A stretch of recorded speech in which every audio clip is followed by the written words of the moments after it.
Bueno, señores, ayer el expresidente Hipólito Mejía lanzó nueva vez sus aspiraciones para ser candidato presidencial del PRM. Hizo un discurso en el que hizo críticas al gobierno, pero realmente el que estuviera esperando propuestas específicas se quedó esperándolas. No hay propuestas específicas. Y habiendo temas que las requieren, por ejemplo, la impunidad, que él se refirió a la corrupción y a la impunidad, pero un dirigente político que lanza sus aspiraciones presidenciales debería decir cómo piensa resolver eso, con qué mecanismos, qué es lo que hay que hacer, qué pretende hacer para devolverle la independencia a la justicia. No lo habló. Pero tenemos un tema muy caliente porque afecta prácticamente a todos los dominicanos, que es lo que se refiere a la seguridad social, tanto en la cobertura de la seguridad de salud como en el problema de las pensiones. Esos son dos temas que le atañen de manera directa al bolsillo de cada dominicano y de ñapa a la salud y al futuro y al presente. Y él no dijo qué hacer con eso. Es lamentable porque derecho a aspirar lo tiene él como lo tiene todo el mundo, obviamente. Pero todo el que anuncie una aspiración para la presidencia de la República debería explicar qué es lo que piensa hacer. Los candidatos del oficialismo no dicen nada tampoco, pero ya todo el mundo sabe que es un modus operandi cerrar la boca, no hablar de lo que le interesa a la sociedad. Bueno, allá ellos, pero si alguien está retando, debería ser diferente entonces, debería decir qué es lo que piensa hacer en cada cosa. Porque decir, por ejemplo, dice él que él es el candidato de la transición para la unidad. Eso es bastante aéreo. Transición para la unidad, para consolidar la democracia. Eso es una declaración general. Luchar contra la impunidad, la corrupción y el crimen. Ok, ¿cómo?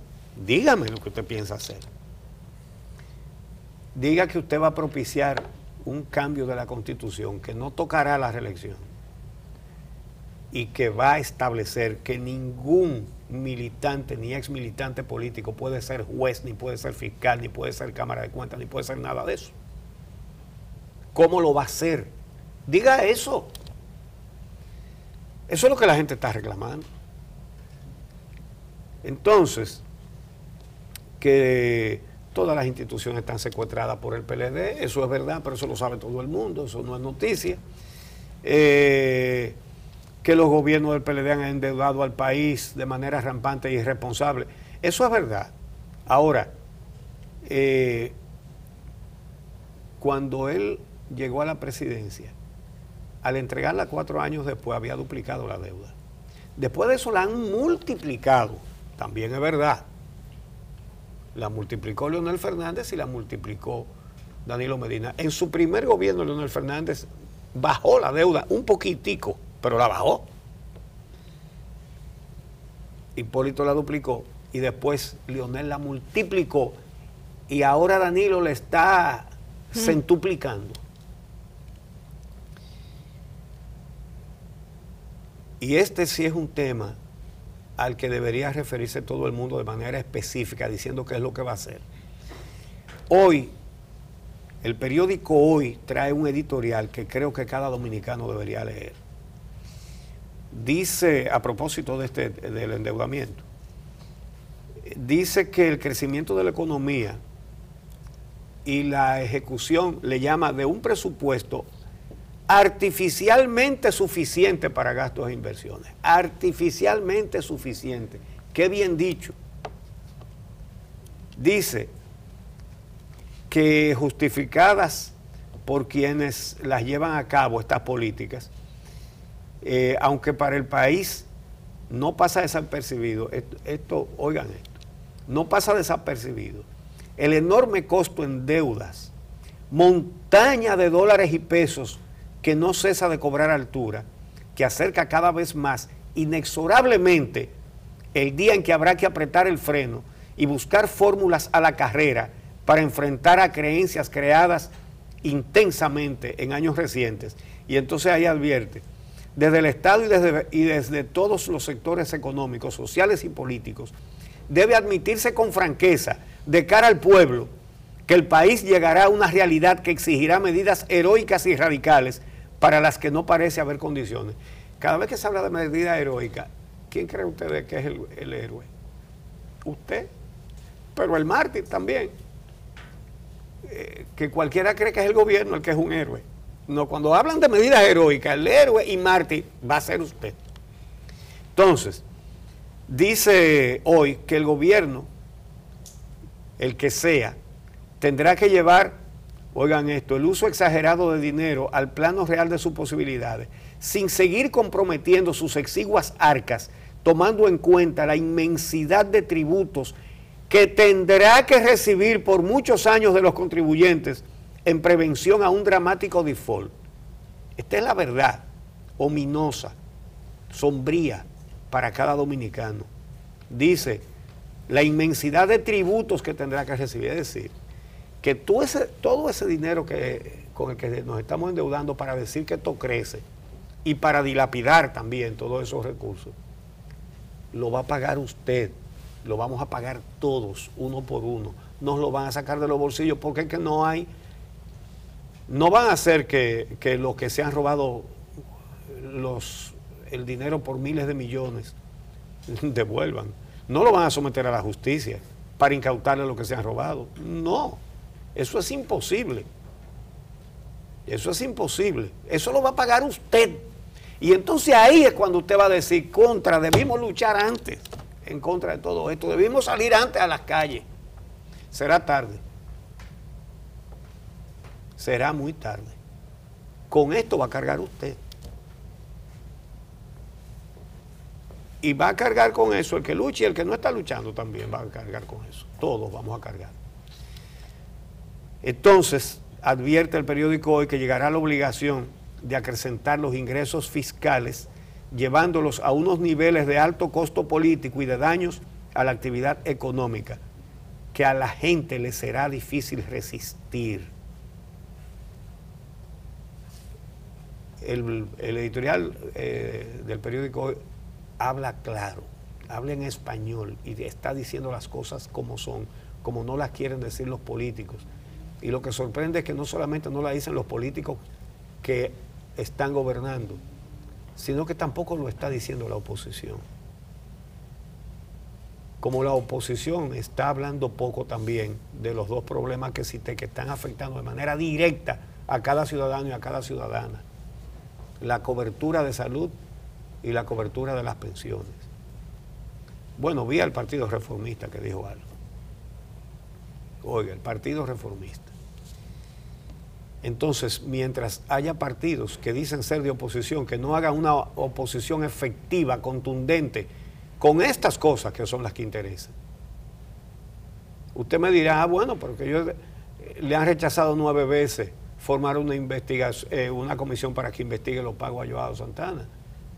Bueno, está bien, pero háganlo que lo rechacen 20 veces más y haga que rechacen ocuparse de la cobertura de salud y hagan que rechacen ocuparse de la cobertura de las pensiones, pura y simplemente. Bueno, y la ley de seguridad social está pendiente de modificación en el Congreso Nacional hace ya varios años y se han sometido diversos proyectos y no terminan de reformarla. No hay forma tampoco de que podamos comprender cómo se amplía el catálogo de procedimientos a los que se puede acceder y las ARS siempre buscan la forma de negar servicios.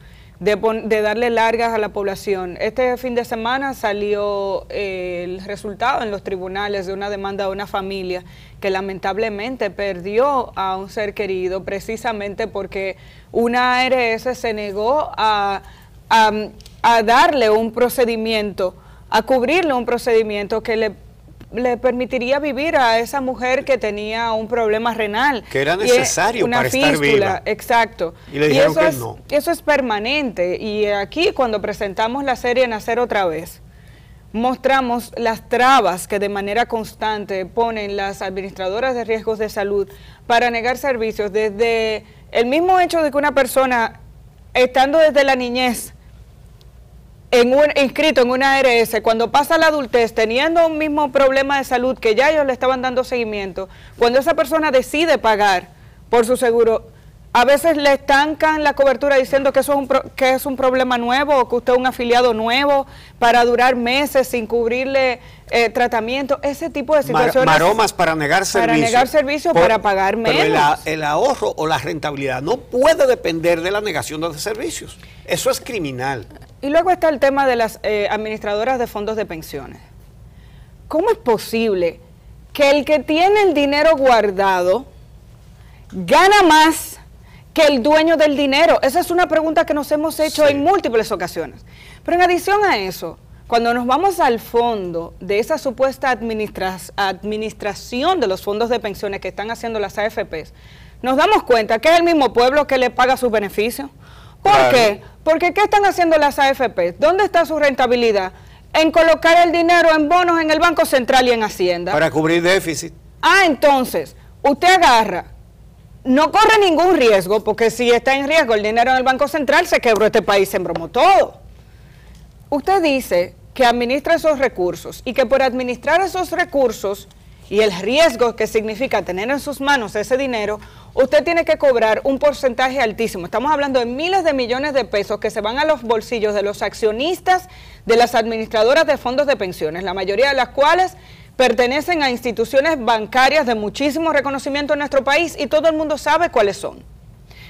A partir de ahí, cogen ese dinero y en vez de invertir de manera adecuada esos recursos, aquí no se han puesto de acuerdo en la forma en que ese dinero puede ser rentable, agarran y lo colocan, ni siquiera, no en sus bancos, no, en el Banco Central y en Hacienda. Por tanto, los beneficios, ¿quién lo paga? ¿El pueblo dominicano? Ajá, y usted sigue siendo el principal beneficiario de esos recursos. Entonces viene la Superintendencia de Pensiones y dice que ahora hay que cotizar más, pagar más caro, y por más tiempo para que el sistema sea rentable. ¿Y por qué no empezamos por la disminución de los beneficios de los que supuestamente administran eso? ¿Por qué no nos vamos a los reglamentos? Vamos a ver esta historia, Uchi, que preparó para Telenoticias el periodista Valvieri Rosario, porque tiene una serie de detalles que usted, yo entiendo que debe conocer. Sí, y antes de verlo, es simplemente un señalamiento. El dinero de los trabajadores de los fondos de pensiones debería estar produciendo beneficios en programas que al mismo tiempo benefician a los propios trabajadores. Por ejemplo, proyectos de viviendas modestas que puedan comprar los trabajadores con el aporte, que eso ya hay experiencia, que eso lo han hecho, eso ha sido una buena medida de que el gobierno aporte el solar, en lugar de estarle dando, de estarles regalando la tierra del Estado por todas partes a los miembros del partido, vendiéndole como al miembro del Comité Central, Eladio Martínez, 1,5 millones de metros en Boca Chica a 15 pesos con 3 centavos el metro cuadrado. Para lo que debe usarse todos los terrenos de vocación urbana que tiene el Estado, que son muchos, es para eso, para las viviendas de los trabajadores. Entonces, en lugar de estar creciendo esos fondos con inversiones seguras y además favorables al mismo sector que es el dueño del dinero, lo que está es cubriendo déficit del Banco Central. déficit presupuestario, déficit fiscal, déficit cuasi fiscal, como lo explicó aquí el economista Ernesto Selman la semana pasada. Para eso, en lugar de estar creciendo en beneficio de los propios trabajadores, el beneficio es para el gobierno que así ayuda a tapar sus déficits de esta espectacular economía que es una maravilla, y para incrementar de una manera injusta las ganancias de los administradores de esos fondos, en desmedro de los dueños de esos fondos, que son los trabajadores. Ha llegado el momento de cambiar eso. Sin embargo, señores, este es el colmo. Este es el colmo. Fíjense lo que está pasando. Para concluir, el gobierno, a través de la superintendencia de pensiones, se hace cómplice de lo que se están lucrando, ¿verdad? Y quieren que los trabajadores paguen más todos los meses, y las empresas también, y que además se retiren más tarde, para que haya que darle pensión por menos tiempo. Ese es el gobierno. Pero por otro lado, en el Congreso, en la Cámara de Diputados, los que llevan la voz cantante contra esa situación son diputados del PLD. Y así el PLD se presenta en una expresión por el Poder Ejecutivo, ayudando a las ARS a que ganen más, perdón, a las AFP a que ganen más. Y por otro lado, los diputados del mismo partido oponiéndose a eso. Obviamente, no va a pasar nada con eso. ¿Dónde está la oposición? ¿A dónde que se creen que hacen oposición? ¿Cómo es que creen que se hace oposición? Si no es defendiendo los derechos de la gente en casos como este. ¿Cómo se van a ganar la confianza de la gente? Si lo que están es en otra cosa. Son excepciones, lamentablemente son excepciones. Diputados como Farideh Raful, como Wellington Arnaud, que están pendientes de la ejecución presupuestaria, que están pendientes de los contratos del gobierno, de las violaciones a la ley. Pero son 2 o 3 o 4. Ningún partido se está haciendo sentir en el Congreso, que es donde se hace oposición. Es ahí donde se hace.